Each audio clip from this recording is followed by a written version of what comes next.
नमस्कार, आप live series देख रहे हैं। आपके साथ मैं हूं वसीम खान। देखिए, बिहार की सियासत लगातार गर्माती जा रही है और उसी बीच हम आपके लिए हर रोज लेकर आते हैं मुद्दे की बात, लाइव सीरीज का खास कार्यक्रम। और आज बात करेंगे तेजस्वी यादव ने जो दो नाम को लेकर फैसला किया है राज्यसभा में भेजने का, उसके बाद एक बार फिर से सवाल खड़े हो रहे हैं।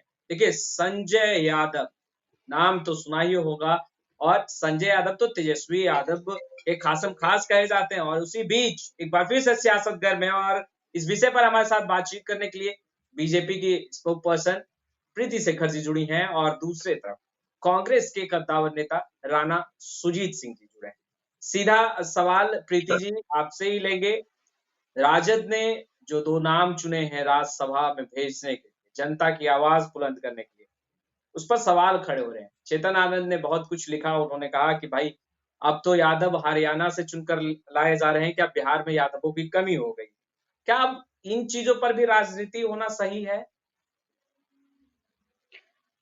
बिल्कुल। जब कहते हैं ना कि जब योग्यता के ऊपर कुछ और हावी होने लगे तो ऐसी बातों का होना लाजमी है। और राष्ट्रीय जनता दल ने राज्यसभा के उम्मीदवार के नाम पर जिस संजय यादव जी को आगे भेजने का फैसला लिया है, उस पर किसी को भी इसी ऐसे ही बयान वो देंगे। खासकर इसलिए ऐसा उन्होंने बयान दिया होगा, या जो मैं भी समझ पा रही हूँ कि राष्ट्रीय जनता दल में ऐसे बहुत सारे लीडर्स हैं जो, अगर यादव की बात करें तो यादव समाज में भी बहुत अच्छे अच्छे लीडर्स हैं। उसके अलावे भी यहाँ पर अब्दुल बारी सिद्दीकी जी जैसे, शिवानंद तिवारी जी जैसे नेता, परिपक्व नेता हैं जिनको कि राज्यसभा भेजा जाना चाहिए था, लेकिन उनको छोड़कर अब्दुल बारिक सिद्दीकी हो या अन्य राजद के वरिष्ठ नेता, हमें कोई चिंता नहीं है। ये मैं पूरी बात कर रही हूँ। हालांकि फिर मैं ये कहूंगी कि उस राष्ट्रीय जनता दल का यह आंतरिक मामला निश्चित रूप से है, इसमें कोई हस्तक्षेप भी करने नहीं जा रहा है। लेकिन जब कुछ निर्णय जब होते हैं तो उस पर सार्वजनिक चर्चा जरूर होती है, उसको कोई नहीं रोक सकता। तो वो वही संजय यादव जी हैं जो कि तेजस्वी जी के जो निजी सलाहकार रह चुके हैं। जो जब वो मुख्य उप मुख्यमंत्री थे तो उन्होंने उनके सलाहकार की जिम्मेदारी को उठाया और उनके मित्रवत रहे हैं, ना कि वो राष्ट्रीय जनता दल के उत्थान के लिए लोगों तक वो पहुंचे हों या कभी भी उन्होंने लोगों के बीच जाने का काम किया हो, ऐसा कुछ भी नहीं है। तो ऐसे समय में राष्ट्रीय जनता दल के ही कार्यकर्ताओं नेताओं के द्वारा उनके उम्मीदवारी पर प्रश्न चिन्ह उठाया जा रहा है। तो निश्चित रूप से मेरी भी भारतीय जनता पार्टी की भी सहानुभूति राजद के वैसे सभी कद्दावर नेताओं के प्रति है जिनको कि उस सूची में जगह नहीं मिल पाई। और हमें इस बार मुझे तो आश्चर्य हो रहा है कि जो राष्ट्रीय जनता दल में जिस यादव समाज से भी आने वाले किसी और नेताओं को लेने की बजाय वो परिवार और परिवार के बाद अपने निजी सलाहकार और सचिव तक ही वो सिमट जा रहे हैं, जबकि उनको और चेहरे हैं उनके पास, लेकिन उनको वो दिखाई नहीं देता। आज उसी का परिणाम है कि उनसे खिन्न होकर लोग उस पार्टी को छोड़ रहे हैं। और आपने देखा कि जब बहुमत पेश करने की बारी आई तो कई लोगों ने उनका साथ छोड़ दिया। तो यह राष्ट्रीय जनता दल को सोचना है कि जो राजनीतिक रूप से जो पिच वो तैयार कर रहे हैं उस पर उन्हें फ्रंट फुट पर खेलना है या फिर बैक टू पवेलियन जाना है, या तय राष्ट्रीय जनता दल को करना है। लेकिन हमारी पूरी सहानुभूति है उनके वरिष्ठ नेताओं के पास जाने से पहले एक बार चेतन आनंद ने क्या कुछ लिखा है उसको पढ़कर सुना देते हैं तो ज्यादा क्लियर हो जाएगा। हमने तो पहले ही कहा था कि आरजेडी पार्टी में सिर्फ फिटकिरी झा जैसे नॉन पॉलिटिशियन लोग एवं अन्य चाटुकार लोग की प्रगति होती है। मेहनती लोग तो पाला बदलने पर मजबूर है। राज्यसभा की सीट का असली हकदार भाई बीरेन, अब्दुल बारी सिद्दीकी या हिना साहब जैसे सीनियर लोगों को होना चाहिए था। अंतिम पंक्ति में वो लिखते हैं, क्या बिहार में यादवों की कमी थी जो हरियाणा से भाड़े पर लाकर राज्यसभा पहुंचाया जा रहा है? सवाल यही है। राणा सुजीत जी आपके सहयोगी दल हैं, राजद महागठबंधन की हिस्सा है। ऐसे में जो सवाल अब उठ रहे हैं कि भाई बिहार में यादवों की कमी हो गई जो हरियाणा से आप लोग ला रहे हैं, राज्यसभा भेज रहे हैं, आपके सहयोगी पार्टी आरजेडी भेज रही है। देखिए, चेतन आनंद जी की जो बातें हैं वो तो पहले ही कहाँ वो मैनेज्ड हो गए हैं और कहाँ कॉम्प्रोमाइज्ड हैं ये कहना मुश्किल है, क्योंकि आपने देखा होगा कि फ्लोर टेस्ट के दिन भी वो नदारत रहे थे। तो चेतन आनंद जी की बातें जो हैं वो अब द्विपक्षीय बातें हैं, क्योंकि उनको पता है कि अब नीतीश जी सरकार में आ गए हैं तो उनके पिताजी पे जो केस चल रही है उसको हटाने के लिए वो नीतीश जी के पक्ष में आ जा करके बैठे हुए हैं और एनडीए गठबंधन में बैठे हुए हैं। तो इसीलिए वो वहां पे बैठ करके वो अनर्गल अपनी टिप्पणियां दे रहे हैं। और जहां तक यादव की बात है तो आरजेडी को अच्छे से पता है, और मैं समझता हूं कि अपने पार्टी में उन्होंने बात करके चर्चा विचार विमर्श करके ही किसी को राज्यसभा भेजा होगा। ऐसा नहीं है कि एकमुश्त किसी एक इंसान का ये फैसला होगा। और जैसा कि आप देख रहे होंगे पहले से भी जो राज्यसभा चले आ रहे थे वो हैं, और शायद उनके काम से प्रभावित हुए होंगे, क्योंकि लालू यादव जी जब से जेल में रहे तो उन्होंने ही सारा आरजेडी का कार्यभार संभाला और उन्होंने बहुत बखूबी से काम भी किया है बिहार में। और देखिए आज 79 सीट भी लेकर के आए, जबकि लालू जी थे भी नहीं साथ में। तो हो सकता है इस वजह से उनको ऑनर किया गया होगा। और यादव माना जाए कि तेजस्वी का तोहफा है। हाँ बिल्कुल, तोहफा ही, राज्यसभा तो एक तोहफा ही होता है, चाहे वो तेजस्वी हो, चाहे नरेंद्र मोदी जी हो, चाहे कोई और घटक दल हो। वो तो तोहफा ही होता है। राज्यसभा तो कहा ही जाता है जो पार्टी के लिए या तो काम करते हैं उन्हें दिया जाता है, या खेल या संगीत किसी चीज में होते हैं उन्हें गवर्नर अपनी तरफ से राज्यसभा देते हैं। तो राज्यसभा का तो एक तरह से गिफ्ट ही माना जाता है लोगों के प्रति। पर आपको नहीं लगता बिहार की राजनीति जो है वो जातीय समीकरणों पर ही आधारित है और बीजेपी अच्छी तरीके से समझ रही है? नंदकिशोर यादव को अब बिहार विधानसभा का स्पीकर चुना गया है, बनाया गया है। ऐसे में वोट बैंक खिसकेगा आप लोगों की तरफ से यादवों का? देखिए ऐसा नहीं है, ये भी यादव कैंडिडेट ही हैं जिनको दिया गया है। और मैं समझता हूँ कि और भी लोगों का समर्थन होगा। बात तो अभी बिहार की लोकसभा बात चुनाव है तो बहुत लोग लोकसभा में भी जाने के लिए तत्पर होंगे, तो जिन्हें लोकसभा में जाना होगा उन्हें ये राज्यसभा नहीं दे रहे होंगे, क्योंकि लोकसभा का चुनाव अभी 1 महीने में हो जाने हैं।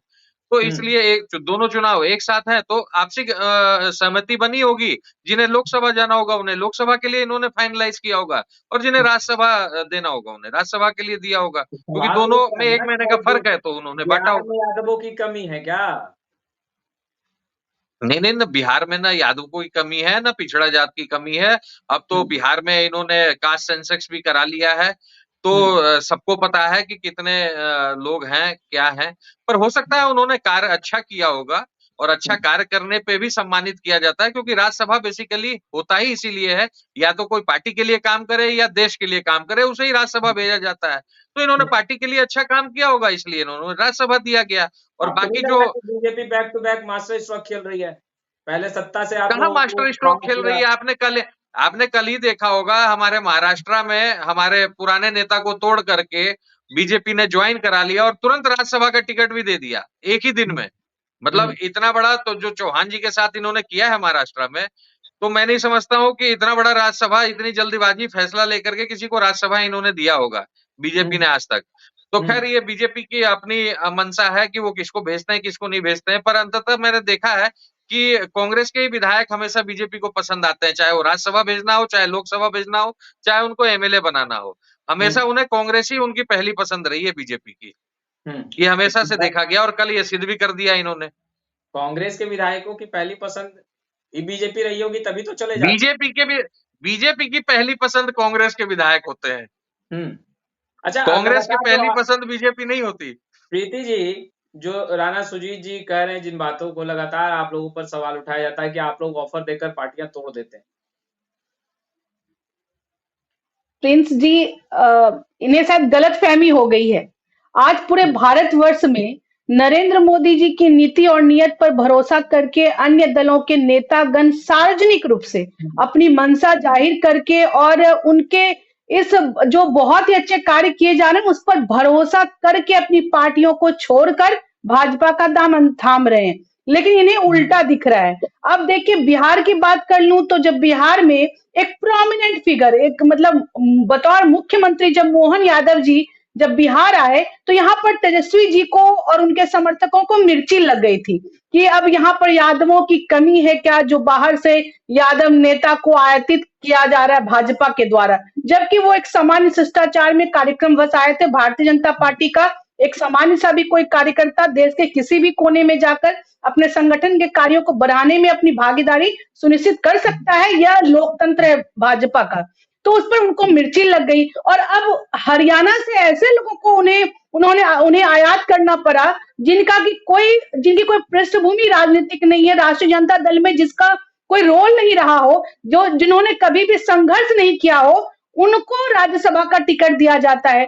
तो सवाल तो लाजमी है, सवाल तो उठेगा। जब आग लगती है तभी धुआं उठता है, और आग लगाने का काम तेजस्वी जी ने कर दिया है। अब आने वाले समय में आप देखिए कि आगे आगे होता है क्या, और मेरा पूरा भरोसा है कि अभी तो 3 लोगों ने अपना पार्टी को छोड़ा है, आने वाले समय में उनके पास लोग नहीं दिखेंगे, और हर लोग नरेंद्र मोदी जी को समर्थन करने के लिए उनके समर्थन में आएंगे, यह मैं दावे के साथ कहती हूँ। यानी प्रीति जी, आप कह रही हैं कि राजद के एम समीकरण को बीजेपी ने पूरी तरीके से तोड़ दिया है? माई समीकरण को तोड़ दिया है, ऐसा मैं नहीं कहूंगी। मैं यह कहना चाहूंगी कि भारतीय जनता पार्टी ने सदैव से ही सभी वर्गों का, सबका साथ और सबके विकास की बात को किया है भारतीय जनता पार्टी ने।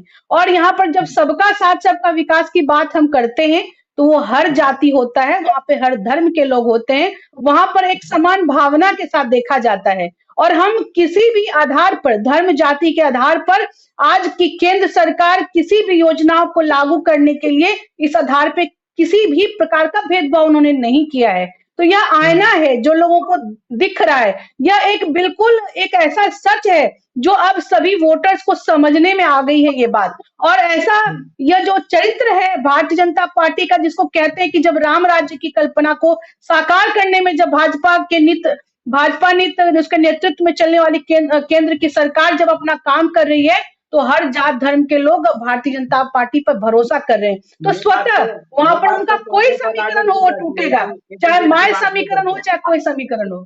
देखिए वो कहते हैं लेकिन करते नहीं है, वो कहते हैं, उनके कथनी और करनी में फर्क है।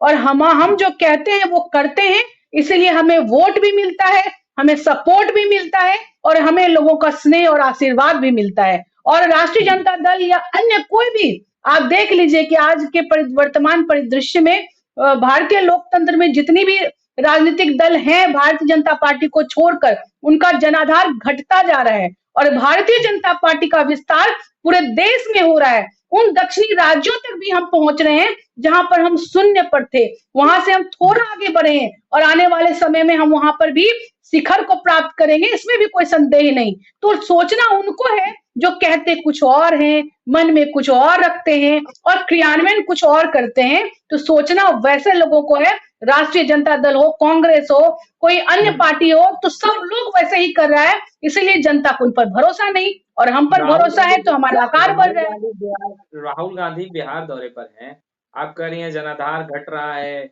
महागठबंधन को वोट नहीं मिलेगा, कई बातें आप कह रही हैं कि जनता उनके साथ नहीं है। राहुल गांधी की तो जो अभी पद यात्रा चल रही है, देखिए लोग तो जुड़ रहे हैं उनसे। बिल्कुल, आप तो उसी पद यात्रा में बिहार के का पड़ोसी राज्य झारखंड है।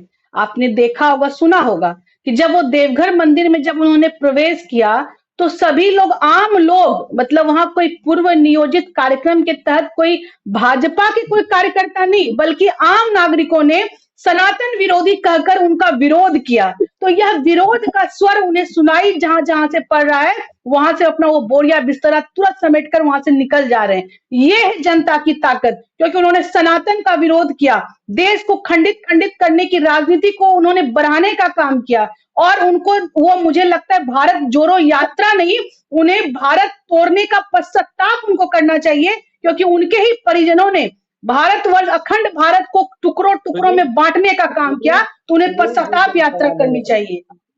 आपने जो कहा उसी चीजों को हम सुजीत जी से भी पूछ लेते हैं। जिस तरीके से विरोध झेलना पड़ा कई बार राहुल गांधी जी को, और उन्होंने खुद भी कहा कि बीजेपी की तरफ से प्री प्लान्ड चीजें थी, ये जो भी चीजें राजनीतिक स्तर पर उन्होंने बयान दिया।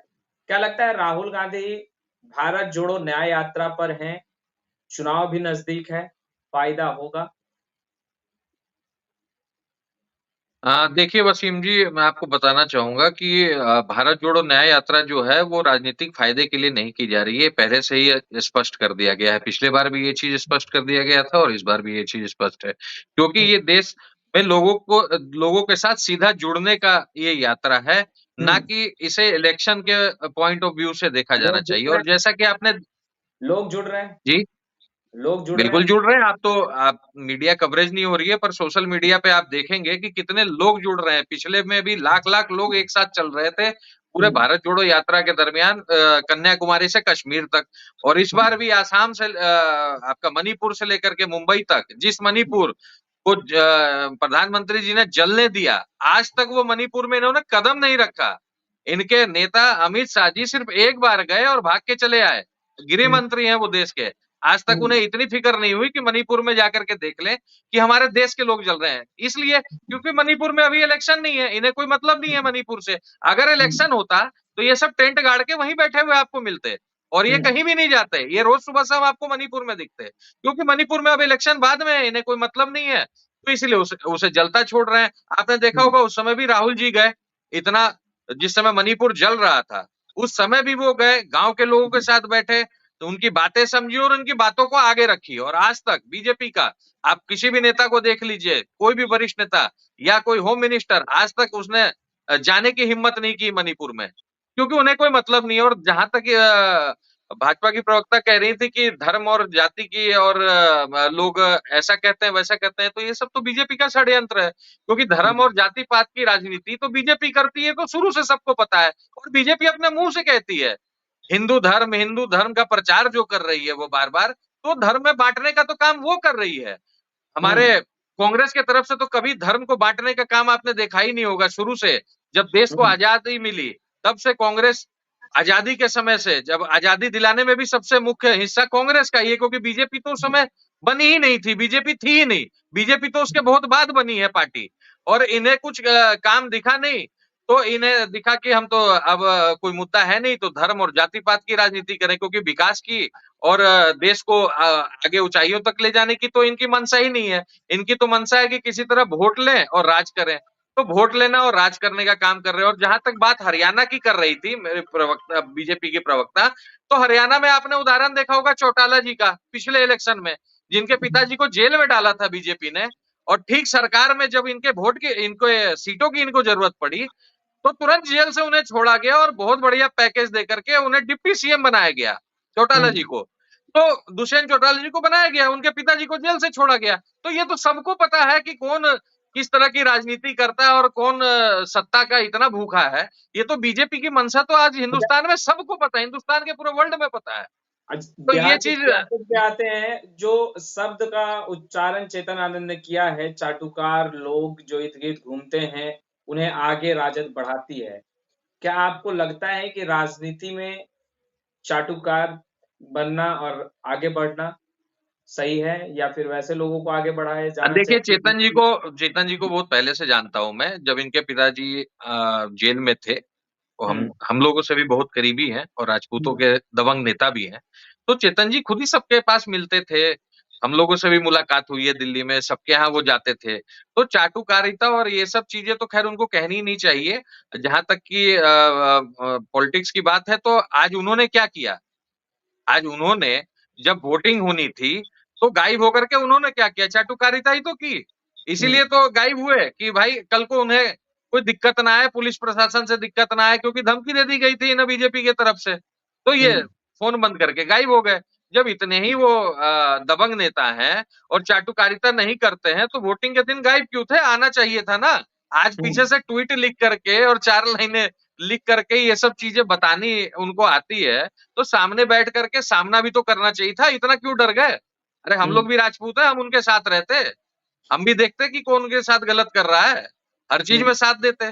पर वो तो खुद ही भाग खड़े हुए, तो क्या उनकी साथ दें। और उनकी बातें आज चाटुकारिता और ये सब, ये तो अपने कमियों को छुपाने के लिए उन्होंने लिखा कि उन पे उंगलियां उठ रही है इतनी, जब से वो गायब हुए हैं। तो देखा कि अब कुछ नहीं है, तो कम से कम यही सही, कम से कम कोई तो गोद ले लेगा, या तो नीतीश जी गोद ले लेंगे या फिर बीजेपी गोद ले लेगी। तो इसीलिए वो भी अपनी चीजें लिख रहे हैं जिस तरीके से उनकी इच्छा हो रही है। प्रीति यही जी, चीजें हैं। हाँ प्रीति जी, राणा सुजीत जी कह रहे हैं कि भाई आप लोगों ने डराया और फिर चेतन आनंद को फिर थोड़ा फिर अपनी सरकार बनाई, आप लोगों ने जिस तरीके से खेला किया अंदर अंदर तमाम बातें कह रहे हैं। मगर सवाल ये है कि क्या सच में जो बड़े नेता हैं उनके इर्द गिर्द घूमने के बाद ही आप राजनीति में सफल हो पाते हैं? वसीम जी, सबसे पहले तो मैं आपके पहले सवाल का जवाब दे दूं। कांग्रेस और राष्ट्रीय जनता दल को यह बताना चाहिए कि चेतन आनंद जी के भाई ने जब आवेदन दिया कि उनके भाई को वहां पर डिटेन कर लिया गया है, उनके भाई से उनकी बात नहीं हो पा रही है और वो बोल कर गए थे कि हम आ रहे हैं लेकिन अभी तक नहीं आ पाए हैं, और इस बात का जवाब देना चाहिए राष्ट्रीय जनता दल को कि आपके क्या एक माननीय विधायक जो जनता के द्वारा चुनकर आते हैं, क्या उनको अनाधिकृत रूप से, क्या आपको जोर जबरदस्ती करके किसी को अपने घर में रोकने का अधिकार किसने दिया है? किस कानून के तहत आपने ऐसा किया? और जवाब तो उनको भी देना चाहिए जो कि इस सत्ता के खेल में पैसों का खेल करने के लिए आतुर थे। लोगों को अनर्गल तरीके से लोगों को आकर्षित करने के लिए रुपयों का तिजोरी खोल दिया गया था। यह जवाब तो उनको देना चाहिए। और जहां तक भारतीय जनता पार्टी या किसी भी दल में, आपने अभी सवाल उठाया कि क्या चाटुकारिता से ही संभव है आगे बढ़ना, तो मैं समझती हूँ कि चाटुकारिता से आज तक न कोई आगे बढ़ पाया है, न कभी आगे बढ़ सकता है। यदि खुद में आत्मविश्वास हो, कुछ कर गुजरने का मादा हो, दृढ़ इच्छा शक्ति हो, तो कोई भी व्यक्ति जनप्रिय बन सकता है, लोकप्रिय बनकर वो जनता के द्वारा निर्वाचित हो सकता है। और ऐसे लोगों को दल भी मान्यता देती है, ऐसे लोगों को दल भी तवज्जो देता है और जनता भी उसको सिर आंखों पर बैठाने का काम करती है। इसलिए चाटुकारिता करके ना आज तक कोई बढ़ पाया है, ना कोई बढ़ सकता है, ऐसा मेरा मानना है। जी वसीम जी। राणा सुजीत जी, चेतन आनंद कहीं ना कहीं यह कहते दिखाई दे रहे हैं कि भगदड़ अभी और मचनी है, क्योंकि जो विधायक हैं महागठबंधन के वो काफी नाराज हैं और निराश भी हैं, हताश भी हैं, तमाम बातें देखिए भगदड़ शायद चेतन आनंद जी के यहाँ मच रही है, क्योंकि और कहीं तो भगदड़ मचते हुए हमें नजर नहीं आ रही है। और गायक तो चेतन आनंद जी थे, तो आज भगदड़ भी वही मचा रहे हैं, क्योंकि उनके बहुत सारी प्रेशर है उनपे, और ये बात हम लोग भी समझते हैं, ऐसी बात नहीं है। पर मैं एक चीज कहना चाहूंगा उनसे कि हम लोग उनके साथ हैं, और इस तरह घबराने की जरूरत नहीं है। पर क्या है कि किसी चीज से कभी डरना नहीं चाहिए, क्योंकि हम राजपूतों में ना डरना तो सिखाया ही नहीं गया है। हम तो सीना तान के खड़े रहते हैं और हर चीज का सामना करते हैं। तो चेतन आनंद जी को मैं हिदायत दूंगा और ये भी कहूंगा कि इन सब चीजों से ना डरें और खुली राजनीति करें, कोई दिक्कत नहीं है, हम लोग सब साथ हैं और मिलकर बहुत अच्छी राजनीति करेंगे। तमाम बातें लिख रहे हैं, बोल रहे हैं, वो तो लिखेंगे बोलेंगे ही। मैंने आपको बताया ना कि जो चीजें उन्होंने 12 तारीख को फ्लोर टेस्ट में करी, उसके बाद से तो उनको बोलना ही और लिखना है, क्योंकि देखिए छुपाने के लिए तो कुछ चीजें चाहिए ही और कुछ ना कुछ बहानेबाजी तो करेंगे ही। और जहां तक बात है, आपने देखा होगा कि एनडीए की विधायक जो बेचारी नहीं उपस्थित हो पाई थी, आज उनके बेटे को जेल में डाल दिया गया, पति को जेल में डाल दिया गया, उस पर आर्म्स एक्ट लगा दिया गया। आपने देखा ही होगा, रो रो करके वो हर एक चैनल पर उन्होंने अपना इंटरव्यू दिया। वो बोल रही थी कि मैं रास्ते में आ रही थी, जाम लग गया था और पुलिस डिटेन करी है। तो डराने धमकाने का काम तो बीजेपी करती है और शुरू से कर रही है। वही चीज उन्होंने चेतन आनंद जी के साथ किया जो और लोगों के साथ कर रहे थे, क्योंकि उनको तो डराना ही धमकाना आता है। आपने देखा होगा ईडी सीबीआई की धमकी, या फिर उसके बाद नहीं हुआ तो पुलिस प्रशासन से उठा लेना। तो क्योंकि सत्ता इनके हाथ में है, ये तो जो चाहे वो चीज कर सकते हैं। पर इनको ये चीज नहीं पता कि अगर गलती से जिस दिन ये सत्ता से हटे और यही कानून इनको खाएगा, ये जो कानून ये आज नहीं बना करके बैठे हैं और जिस तरीके से ये खेल खेल रहे हैं ना, ये कानून एक दिन बीजेपी को ही निगल जाएगा। आप देखते रहिएगा, मेरे बात को आप लिख करके रख लीजिए। क्योंकि जो कानून और संविधान बनाया गया था, डॉक्टर भीमराव अम्बेडकर जी और इन लोगों ने बहुत कुछ सोच समझ के संविधान को बनाया था, जिससे हर जाति, हर पाति, सबकी सुरक्षा हो सकती है। लेकिन जिस तरीके से इन लोग चल रहे हैं, ये एक ना एक दिन, ज्यादा समय नहीं है, 2024 के बाद ही देखिएगा, ये सारे खुद ही अंदर दिखेंगे आपको थोड़े दिन में। अपने ही बनाए हुए कानून में ये सब अंदर जाएंगे। और कहीं, और आज भी आपने देखा होगा सुप्रीम कोर्ट ने इतना बढ़िया वर्डिक्ट दिया है कि जो भी इलेक्शन फंड है उसको इलेक्शन कमीशन सार्वजनिक करेगी, और 3 हफ्ते का इनको समय दिया है। आज सुप्रीम कोर्ट ने इनको कह दिया है। तो जिस तरह से 5-5 हजार करोड़ और 10-10 हजार करोड़ के फंडिंग बीजेपी को आ रही थी ना, अब ये भी सार्वजनिक हो जाएगा कि कौन अडानी दे रहे थे या अंबानी दे रहे थे, या कौन सी सेल कंपनियां इनको इतनी फंडिंग दे रही थी जो आज तक किसी भी देश के किसी भी पार्टी को नहीं मिली। इन्होंने सबके रिकॉर्ड तोड़ दिए। एक आखिरी सवाल प्रीति जी से, और सीधा सवाल। सम्राट चौधरी ने सदन के अंदर कहा कि जो विधायक उनके पार्टी के या एनडीए के जो विधायक जो खेला में शामिल थे, उनका इलाज होगा, और बेशक इलाज होगा। तो क्या इलाज में अब लग गए हैं सम्राट चौधरी इलाज करने में कि भाई इलाज होना चाहिए? और दूसरी बात यह है कि क्या भगदड़ मचेगी?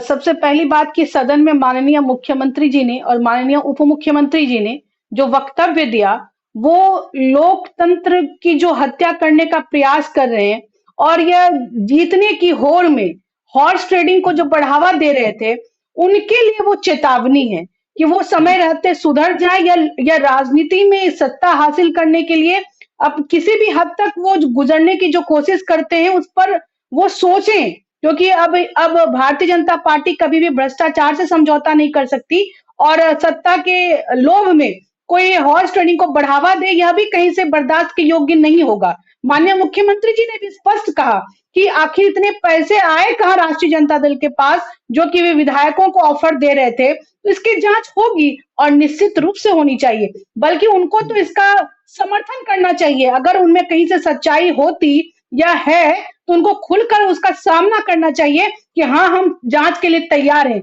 लेकिन वो उसका विरोध कर रहे हैं। यहीं से उनके अंदर का जो कहते हैं ना कि चोर के दाढ़ी में तिनका, वो समझ में अब बात आ रही है कि वो कहीं ना कहीं दोषी है, इसलिए ऐसे सभी चुनाव से जांचों पहले के लिए वो बचना चुनाव चाहते से हैं। पहले विधायकों की भगदड़ होगी और वो मैंने भगदड़ पहले कहा, किस तरह देखिए से होगी? अब देखिए, राष्ट्रीय जनता दल में आंतरिक लोकतंत्र बचा नहीं, कांग्रेस के पास कोई मजबूत लीडरशिप रहा नहीं, तो अब आने वाले समय में जिनको भी नरेंद्र मोदी जी पर भरोसा है, वो बड़ी संख्या में ऐसे नेतागणों का झुकाव जो है भारतीय जनता पार्टी की तरफ होगा और आने वाले समय में ऐसी भगदड़ मचेगी कि उनको अपने पार्टी बचाने के लिए भी मुझे लगता है सोचना पड़ेगा और यह आने वाले समय में यह अवश्यंभावी प्रतीत होता है, ऐसा लग रहा है, इसमें कोई शक नहीं।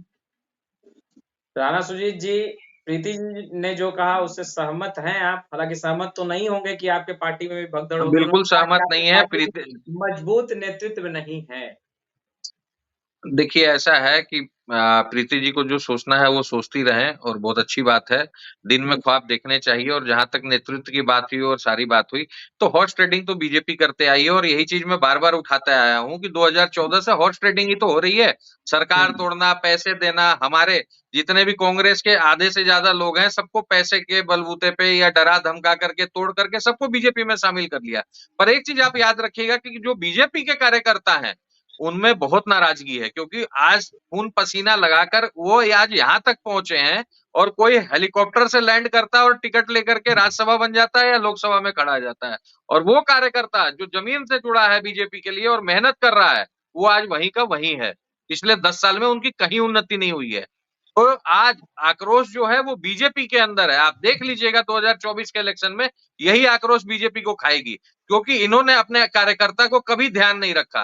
ये दूसरे पार्टी के लोगों को खरीदते हैं, अपने पार्टी में डालते हैं और उसको लोकसभा भेजते हैं, राज्यसभा भेजते हैं या एमएलए लड़ाते हैं। और जो बीजेपी के जमीन के कार्यकर्ता हैं, वो मेहनत कर करके थक चुके, लेकिन वो आज वहीं के वहीं है, ना उनका कहीं नामो निशान है, ना कुछ है। उन्हें बस बीजेपी ठंडे बस्ते में डाल करके बैठी हुई है। तो आप चलिए आप देखिएगा कि हाँ, जनाधार कहाँ जाता है और जनता किसको वोट देती है। चलिए आप लोग जुड़े इसके लिए बहुत-बहुत शुक्रिया। इसी तरह के तमाम अपडेट हम अपने दर्शकों के लिए लाते रहेंगे, मगर चेतन आनंद एक बार फिर से एक्टिव है और लगातार बयान देते नज़र आ रहे हैं, संजय यादव को लेकर सियासत भी गर्म है। खैर, इस वीडियो में इतना ही। आपका बहुत-बहुत शुक्रिया।